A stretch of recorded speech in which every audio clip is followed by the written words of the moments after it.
오늘은 성령의 운동, 희생과 헌신입니다. 오늘 주보에 보면은 유관순의 애국의 꽃에 대한 몇 가지가 이렇게 제가 써놨어요.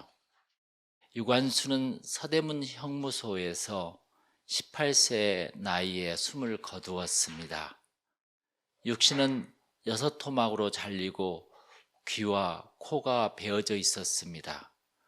그리고 마지막으로 남긴 유언, 내 손톱이 빠져나가고 내 손과 다리가 부러져도 그 고통은 이길 수 있사오나 나를 잃어버린 그 고통만은 견딜 수가 없습니다. 나라에 바칠 목숨이 오직 하나밖에 없는 것만이 이 소녀의 유일한 슬픔입니다 라고 했습니다. 얼마나 참 위대합니까? 18세, 미국 나이로는 17세 된 소녀죠. 참 고개가 숙여집니다. 이처럼 사람은 의식이 살아있어야 돼요. 희생과 헌신, 이것이 바로 리더십인데, 헌신이 없는, 희생이 없는 리더를 독재자라고 해요. 독재자. 그 희생과 헌신으로 우리가 존재합니다. 성령을 받으면 유관순처럼 희생과 헌신을 합니다. 희생과 헌신의 원조는 누군지 아세요? 역시 하나님이 예수님을 이 세상에 보내면서 시작되었던 것이죠. 여러분, 하나님은 어떤 사람에게 가장 크게 역사할까요? 아니, 어떤 교회에 하나님은 역사할까요? 아니, 어떤 목사에게 하나님은 역사할까요? 여러분들이 한번 생각해 보세요. 전 세계에 크고 작은 많은 목사들이 있어요. 능력 있건 없건 간에 하나님은 모든 목사들에게 말씀을 주십니다.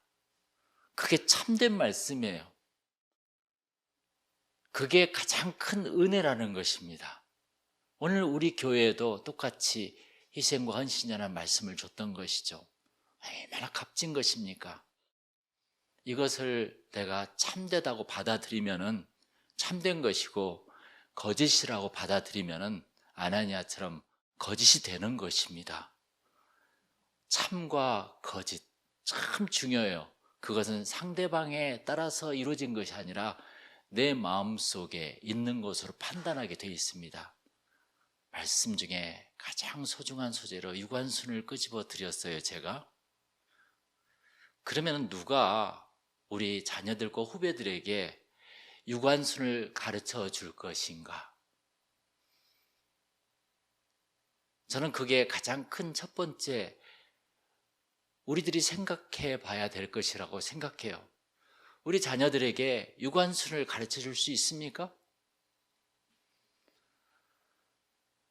감리교 선교사 사헤리시 선교사는 이 부흥회에서 유관순을 만나요. 그래서 공주로 데려와요. 하도 똑똑하니까.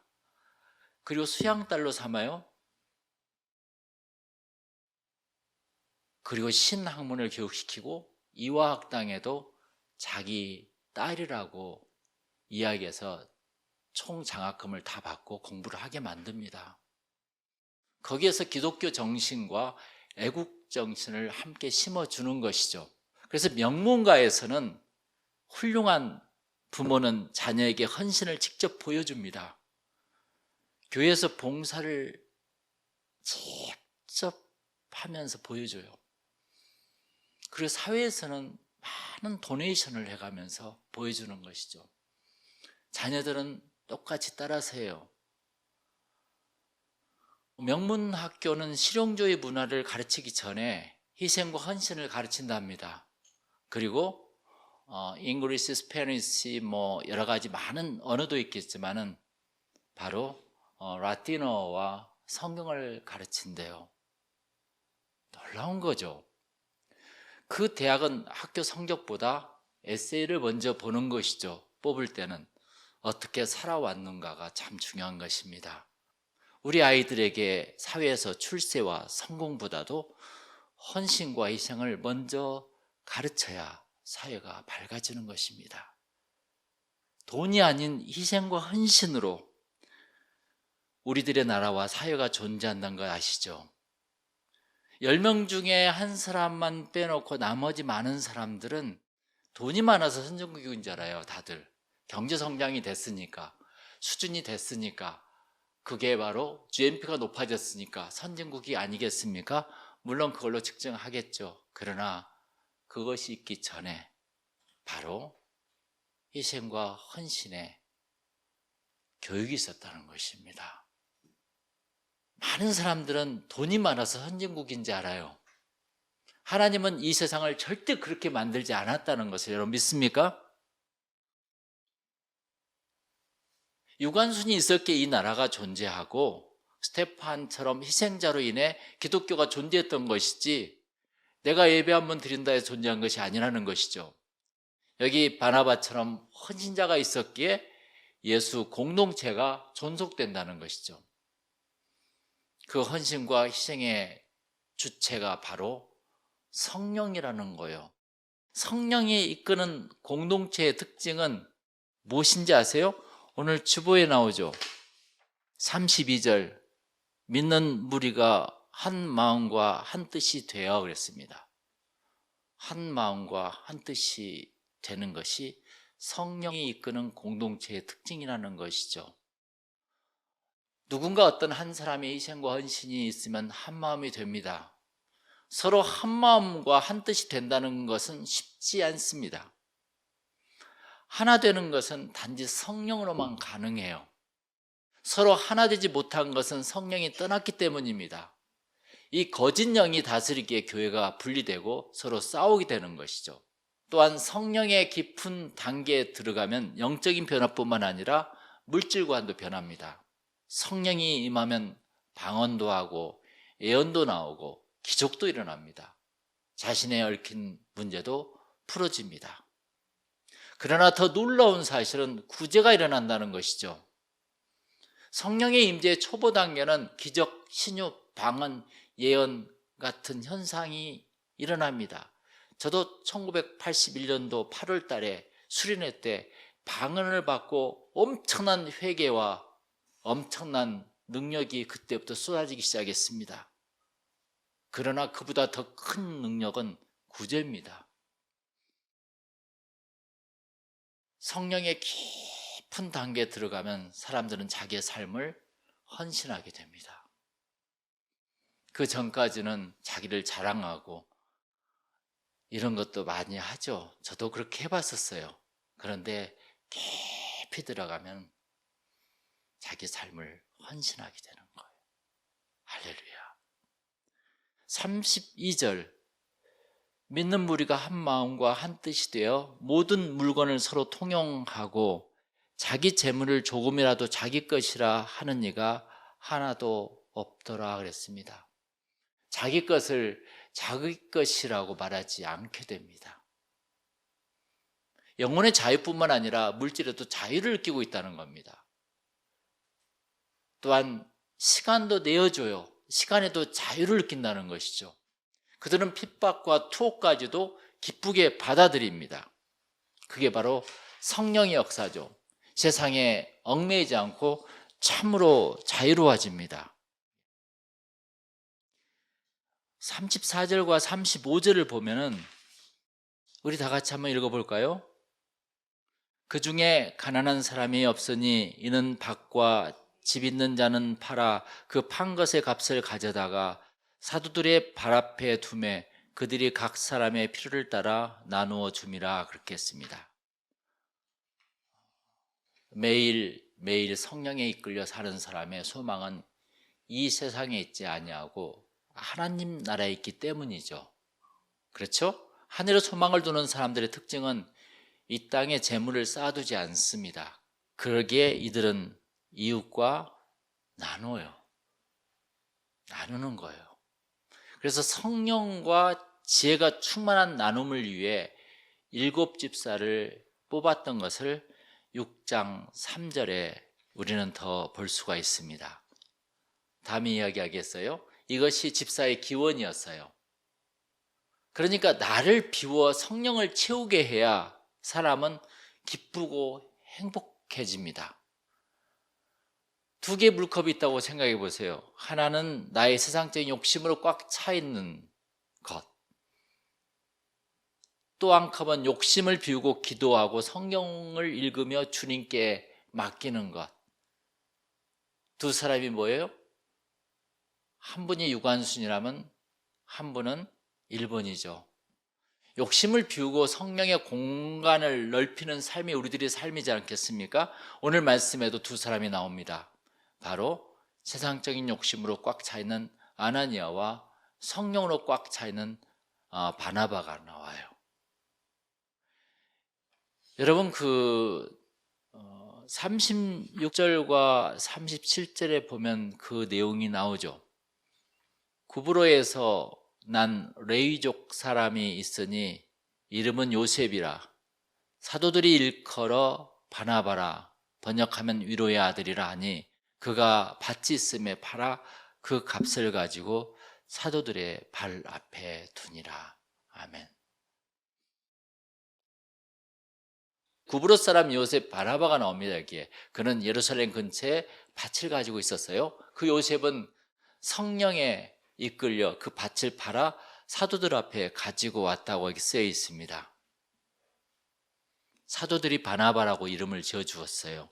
그 뜻은 위로의 아들이라고 써 있죠. 사도들이 바나바라고 이름을 지어 주었을 때 그의 태도와 성품을 짐작할 수가 있습니다. 사도행전 11장 14절에 이런 말씀이 있어요. 바나바는 착한 사람이요 성령과 믿음이 충만한 사람이라 이에 큰 무리가 죽게 더하여지니라 그랬습니다. 이 바나바 한 사람으로서 많은 사람이 더해졌다고 나와 있어요. 착했다고 그랬어요. 믿음이 충만한 사람이라고 그랬어요. 그래서 바나바는 사도 바울을 세운 자입니다. 그 유명한 사도 바울을 세운 자가 바나바였어요. 바나바가 없었다면 결국은 사도 바울도 없었다 이거죠. 초대교회가 부흥을 하여 차고 넘친 것은 사도들이 이적의 기사뿐만이 아니었어요. 그들을 섬기고 양육하고 품고 목양을 하는 바나바가 있었기 때문입니다. 교회는 바나바처럼 성도들과 함께 울어주고 웃어주고 위로해주고 격려주는 사람이 필요합니다. 앞에 나아가서 이적과 기사를 행하고 가르치는 사람도 필요하지만 뒤에서 성도들을 품고 위로해주고 돌보는 사람이 필요하지 않겠습니까? 이게 교회입니다. 이란 바나바가 했던 일이 무엇입니까? 바로 37절에 나오죠. 그게 뭐였었어요? 다 같이 읽겠습니다. 그가 밭이 있음에 팔아 그 값을 가지고 사도들의 발 앞에 두니라 그랬습니다. 재물 있는 것에 마음이 있어요. 그가 주님 앞에 재물을 드리고 온전히 따르는 제자도의 삶, 이것을 바로 헌신을 보여줬던 것이죠. 헌신이란 자기 소유를 자기 것이라 하지 아니하고 자기 것으로 온통 남을 위해 쓸 때 나오는 것이라고 오늘 말씀에도 나와 있습니다. 이 바나바는 하나님이 기뻐하는 사역자였어요. 성령이 임하면 이렇게 됩니다. 그 다음 나오는 사람이 아나니아와 삽비라입니다. 이 사람은 바나바에 비해 어떤 사람이었는가 볼 수 있을까요? 1절, 2절을 우리 다 같이 보겠습니다. 아나니아라 하는 사람이 그의 아내 삽비라와 더불어 소유를 팔아 그 값에서 얼마를 감춤해 그 아내도 알더라. 얼마만 가져다가 사도들의 발 앞에 두니 그랬어요. 그 값에서 얼마를 감춤해 그랬습니다. 두 사람이 함께 잘못을 저지릅니다. 바나바와 다른 모습이죠. 그 잘못이 무엇인지는 1절에 나온 게 아니라 3, 4절에 나옵니다. 우리 3절, 4절 볼까요? 베드로가 이르되 아나니아야 어찌하여 사탄이 내 마음에 가득하여 내가 성령을 속이고 땅값 얼마를 감추었느냐. 사탄이 임했다는 거예요. 4절 다 같이.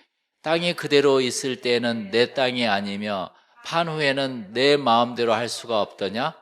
어찌하여 이 일을 내 마음에 두었느냐. 사람에게 거짓말한 것이 아니요 하나님께로다 그랬어요. 오늘의 키포인트는 바로 사람에게 거짓말한 것이 아니요 하느님께로다.